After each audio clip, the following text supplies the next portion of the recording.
Hello hi friends, welcome back to our channel. Okay friends, ఇలాంటి videos అందరికన్నా ముందుగా చూడాలి అనుకుంటే మా ఛానల్ మొదటిసారిగా చూస్తున్నట్టయితే ప్లీజ్ సబ్స్క్రైబ్ చేయండి. అలాగే పక్కనే ఉన్న బెల్ ఐకాన్ని క్లిక్ చేయండి. ఓకే ఫ్రెండ్స్, ఇప్పుడు మనం వీడియోలోకి వెళ్ళిపోదాం. రాధ ఇంకా పడుకొని ఉంటుంది. ఉదయం లేచేసరికి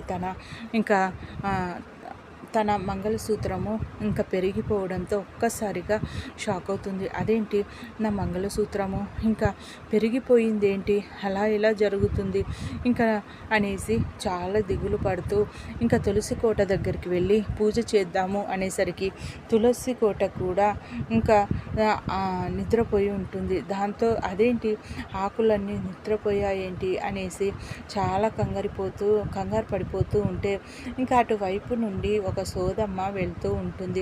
సోది చెప్తానమ్మ, సోది ఉన్నది ఉన్నట్టు చెప్తాను, లేనిది లేనట్టు చెప్తాను అంటూ అంటూ ఉంటే, అమ్మ సోదమ్మ ఇలా రా అనేసి ఇంకా పిలుస్తూ ఉంటుంది. ఇంకా చెప్పమ్మా, ఇంకా ఏమి కావాలి, ఉన్నది ఉన్నట్టు చెప్పాలా, లేనిది చెప్పాలా అనేసి అంటే, ఇంకా చెప్పమ్మా, ఇంకా నా తాళి ఈరోజు ఇలా పెరిగిపోయింది అనేసి అంటే, అవునా తల్లి, ఇంకా కూర్చో అనేసి తన చెయ్యి తీసుకొని ఇంకా తను చెప్తూ ఉంటుంది. అమ్మ ఇంకా అది ఎలా చెప్పాలో తెలియడం లేదు అనేసి అంటే, ఏంటమ్మా సోదమ్మ చెప్పు అంటే, ఇంకా నీ తాళి ఇంకా పెరిగిపోవడానికి కారణము నీ భర్తకి త్వరలోనే తనకి పెద్ద గండం ఉంది, తనకి పెద్ద ప్రమాదం జరగబోతుంది అనేసి అంటుంది.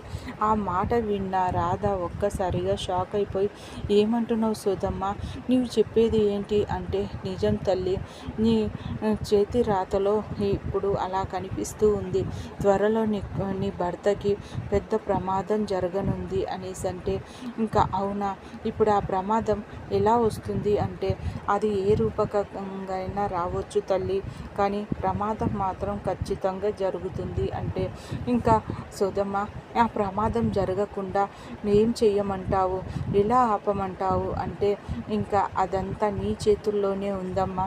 నీ భర్త క్షేమంగా ఉండాలి అన్నా, నీ భర్త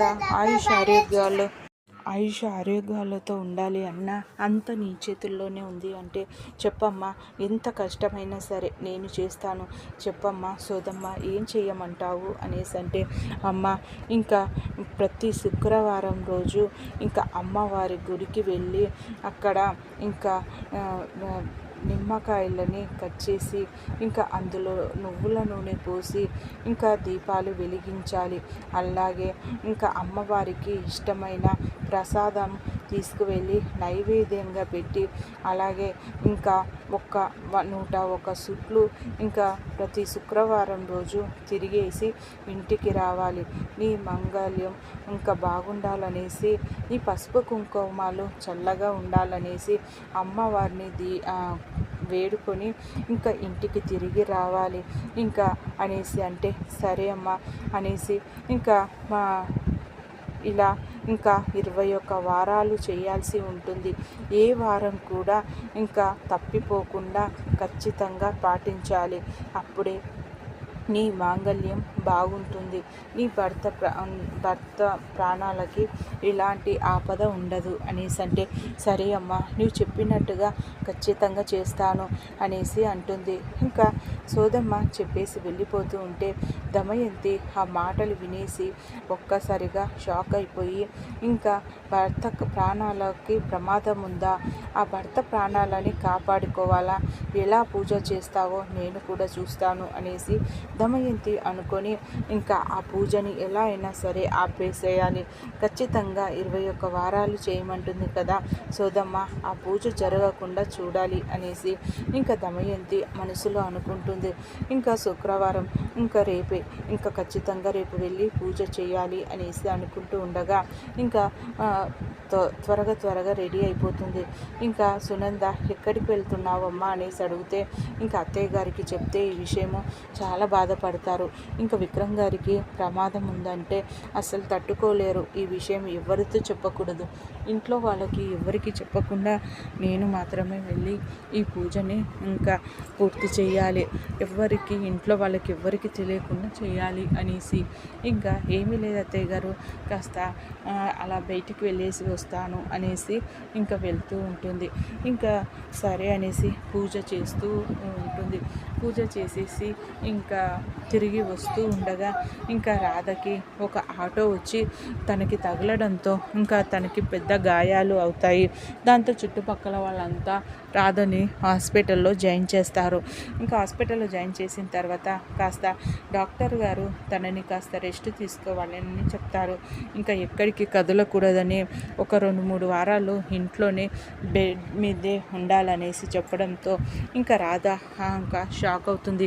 అలా ఎలా అవుతుంది, నేను పూజ చేయాలి కదా, ఇంకా లేదంటే విక్రమ్ గారికి ప్రమాదం జరగనుంది, సోదమ్మ చెప్పినట్టుగా ఇంకా అలా జరగడానికి వీల్లేదు, ఎలాగైనా సరే నేను పూజ కంప్లీట్ చేయాలి అనేసి మనసులో అనుకుంటుంది. ఇంకా ఇంకా ఇంకా సునంద, విక్రమ్ చాలా కంగారు పడుతూ ఉంటారు. అసలు గాయాలు ఎలా తగిలాయి ఇంకా రాధా అనేసి అంటే, అది నేను మా ఫ్రెండ్ వాళ్ళ ఇంటికి వెళ్ళేసి వస్తూ ఉంటే ఇంకా ఒక ఆటో అనుకోకుండా వచ్చి తగిలింది విక్రమ్ గారు, అలా కింద పడిపోయాను అనేసి అంటే, అవునా, కాస్త జాగ్రత్తగా చూసుకోవాలి కదా, కాళ్ళు చూడు ఫ్రాక్చర్ అయిపోయింది, ఇప్పుడు బెడ్ రెస్ట్ తీసుకోమని చెప్తున్నారు డాక్టర్ గారు అనేసి అంటే, ఇంకా సరే విక్రమ్ గారు పర్వాలేదులే, తగ్గిపోతుంది అంటే ఇంకా ఇక్కడ నుండి నువ్వు ఏ పని చేయడానికి వీల్లేదు, ఇంకా సైలెంట్గా ఉండాలి అనేసి ఇంకా సునంద చెప్తుంది. అలా అంటారేంటత్తయ్య, ఇంకా చిన్న చిన్న గాయాలే కదా, ఇంకా తగ్గిపోతాయిలే అంటే, మెడిసిన్స్ వాడుతూ ఉంటే తగ్గిపోతాయిలే అనేసి అంటే, అలా అంటావేంటి రాధా, ఇంకా నువ్వు బెడ్ రెస్ట్ తీసుకోవాల్సిందే అనేసి ఖచ్చితంగా చెప్తూ ఉంటుంది. ఇంకా అత్తయ్యకి ఎలా చెప్పాలి పూజ చేయాలనేసి, అత్తయ్య గారేమో బెడ్ రెస్ట్ తీసుకోవాలనేసి అంటున్నారు, ఇప్పుడు ఏం చేయాలి అనేసి ఆలోచిస్తూ ఉంటుంది. ఇంకా దమయంతి చాలా సంతోషపడుతుంది. ఇంకా పూజ చేస్తావా పూజ, ఇంకా ఇప్పుడు చూడు బెడ్ రెస్ట్కి పరిమితం అయ్యావు, ఇప్పుడు పూజ ఎలా చేస్తావో నేను చూస్తాను అనేసి దమయంతి మనసులో అనుకుంటుంది. ఓకే ఫ్రెండ్స్, మా వీడియో కనుక మీకు నచ్చినట్టయితే ప్లీజ్ సబ్స్క్రైబ్ చేయండి, అలాగే పక్కనే ఉన్న బెల్ ఐకాన్ని క్లిక్ చేయండి. ఇలాంటి వీడియోస్ అందరికన్నా ముందుగా చూడగలుగుతారు. Thank you.